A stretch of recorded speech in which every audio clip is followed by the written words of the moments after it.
피곤을 극복하는 노하우. 오늘 몸이 노곤하니 피곤하다. 그러면 이제 한국에서는 보통 찜질방 요즘 많이 가죠.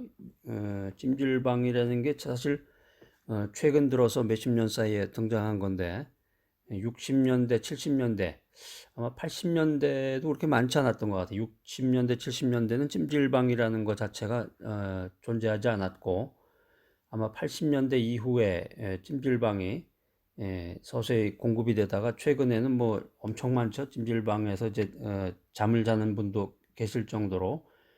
그래서 한국에서 이제 피곤을 극복하는 그런 방법 중에 하나로 이제 찜질방에 가서 땀을 흘리면서 그렇게 이제 시간을 보내는 경우가 많은데, 현대인들은 정말 피곤합니다. 직장 생활, 사회 생활, 또 가정 생활도 그렇고 인간관계라는 게 사실 피곤 속에서 이루어지는 건데, 이 피곤을 풀기 위해서 이제 잠을 자고 그 인간에게 그 잠이라는 게 참 소중한 건데, 건강을 유지하고 피곤을 풀기 위해서 최소한도 6시간에서 7시간 정도, 이제 개인의 그 체질에 따라서 조금씩 차이는 있는데 최소량이 이제 6시간에서 7시간 정도 잠을 자야 된다고 합니다. 잠을 안 자면은 피곤이 풀리질 않죠.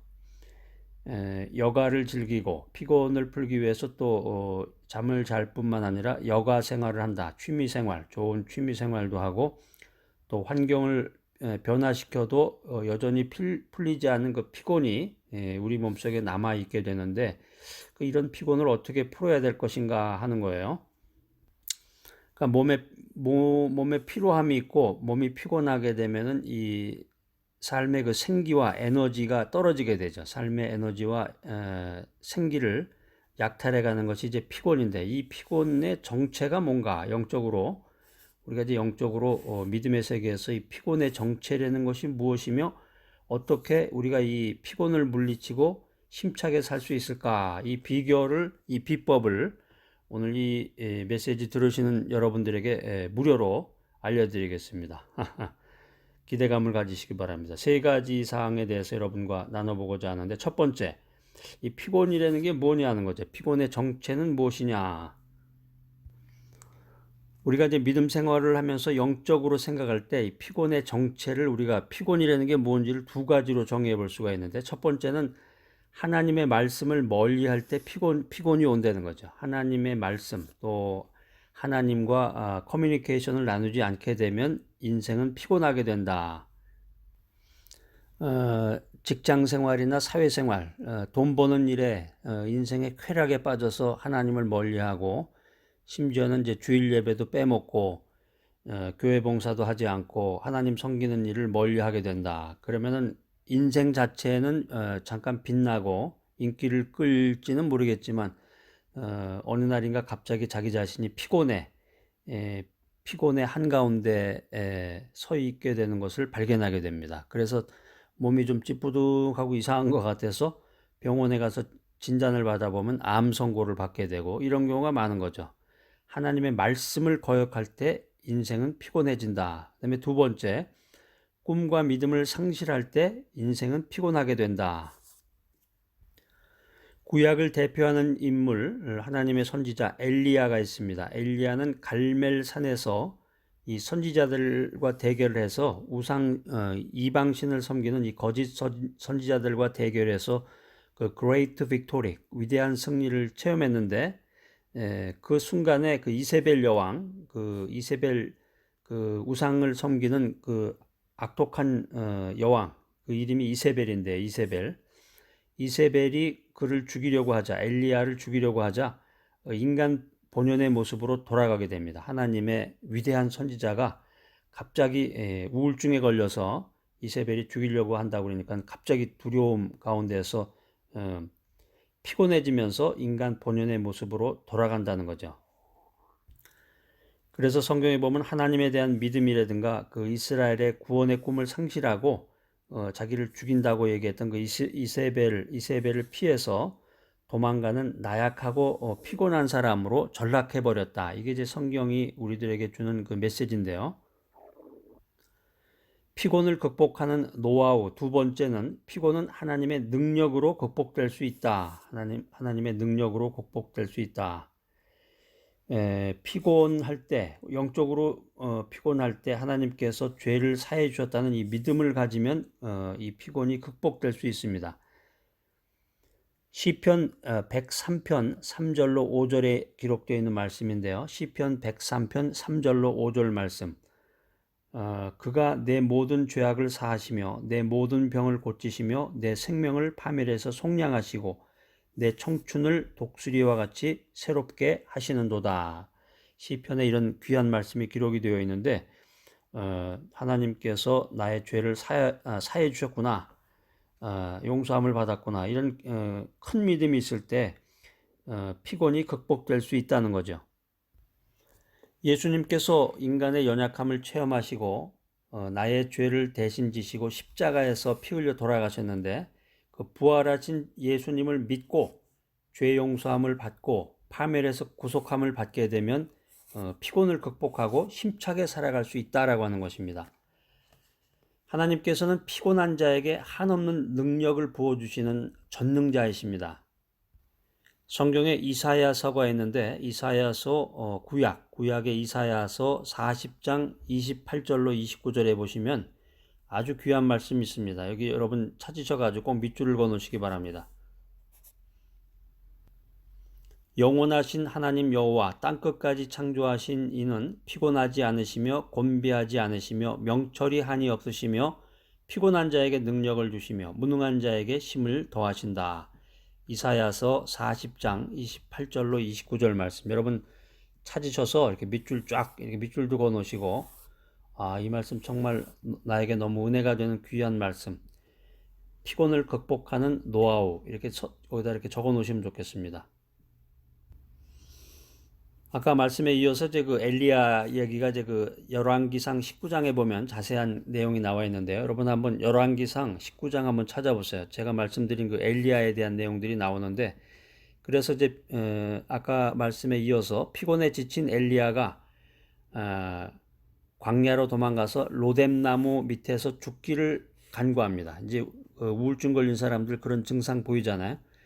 하나님께서는 엘리야에게 천사를 보내서 어루만져 주시고 토닥토닥 해줬다는 말씀이에요. 물과 떡을 먹여주셨습니다. 먹을 것도 주시고 그리고 호렙산 동굴 앞에서 세미한 음성을 들려주시고 엘리야가 새롭게 일할 힘과 에너지를 공급해 주셨다. 이게 이제 열왕기상 19장에 나오는데 여러분 한번 찾아서 그 내용들을 한번 읽어보시면 좋겠습니다.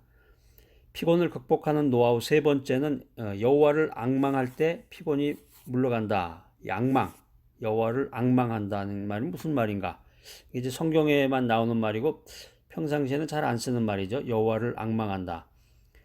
이 말은 이제 한마디로 말하면 여호와를 기다린다. wait for him. 여호와를 기다린다 이런 뜻인데 조금 더 쉽게 얘기하면 하나님을 신뢰한다는 거죠. 하나님을 믿고 신뢰하는 마음으로 하나님을 기다린다, 기대한다. 그러니까 믿음을 가진 사람은 어떤 인바이러먼트, 어떤 환경 속에서도 기다리는 거죠. 인내심을 가지고 끈질기게 기다린다. 그러면 하나님의 인자하심과 그 풍성한 속량을 넘치게 받아서 새로운 힘과 에너지를 얻게 된다는 거예요. 시편 130편 7절 말씀. 여기에 보면 인자하심과 풍성한 속량 이런 구절이 나오는데 거기다가 이렇게 밑줄을 그어놓으시고 이제 은혜스러운 말씀을 통해서 여러분들이 은혜를 받으셔야 돼. 여호와를 기다린다. 이 말의 뜻은 예수님 안에 소망을 둔다는 의미예요. 예수님 안에 소망을 둔다. 내가 손에 쥐고 있는 그 저금 통장, 은행 통장, 내가 손에 쥐고 있는 그 캐시, 현찰, 거기에 소망을 두는 게 아니라 내가 가지고 있는 부동산에 소망을 두는 게 아니라 물론 그게 나쁘다는 의미는 아닙니다. 본질이 무엇인가를 생각해야 된다는 거죠. 예수님 안에 소망을 두라는 거예요. 믿음의 사람들은 오직 예수님 안에 소망을 두라. 시편 62편 5절에 보면 시편 62편 5절에 보면 나의 영혼아 잠잠히 하나님만 바라라. 나의 소망이 그로부터 나오는도다. 인간의 소망이라고 하는 것은 물론 물질로부터도 옵니다. 잠깐이죠. 이게 잠깐. 가족으로부터도 오고 잠깐. 그렇지만 그 본질과 영원한 소망은 하나님으로부터 온다는 거죠. 하나님으로부터, 구세주로부터 온다. 그렇기 때문에 주님 안에서, 예수 안에서 소망이 불타오르는 사람은 다른 사람보다 갑절을 일하고도 피곤하지 아니하고 힘차게 내일과 미래를 향해서 달려갈 수 있는 것입니다. 빌립보서 4장 13절. 빌립보서 4장 13절에 그 해답이 적혀 있어요. 내게 능력 주시는 자 안에서 내가 모든 것을 할 수 있느니라. 이 구절은 여러분이 암송을 하셔야 돼.